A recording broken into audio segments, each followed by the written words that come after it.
తెలంగాణ రాష్ట్రంలో ఉన్న కరీంనగర్ జిల్లాలో భూకంపం వచ్చిందట. అప్పట్లో అట్లా బట్టి ములుగు జిల్లా, రాజన్న సిరిసిల్ల జిల్లా, జగిత్యాల జిల్లా, మంచిర్యాల జిల్లాల మీదికెళ్ళి భూమి కదిలినట్టు అయ్యి భూకంపం వచ్చిందే అన్నారు. ఇప్పుడు ఒక కరీంనగర్ జిల్లాలోనే భూమి అదిలినట్టు ఎట్లా అనిపించే అంటారా?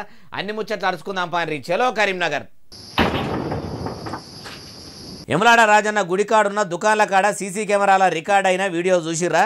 ఒక్కపారి 5 సెకండ్ల మందం భూమి నిద్రల సంటిపిల్ల కదా శంగలిచ్చినట్టు ఉలికిపడి లేచినట్టు ఎట్లా వణికిందో.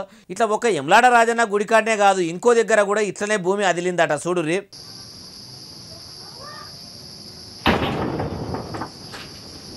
అగో అప్పటిదాకా మంచిగానే ఉన్నా ఒక్కపారి ఇట్లా మొత్తం భూమి వణికిపోతున్నట్టు లేదు. ఇంకా నయ్యం చాలా తక్కువనే భూకంపం వచ్చింది. అదే భూమి పెద్దగా అదిలితే ఏమన్నా ఉండునా?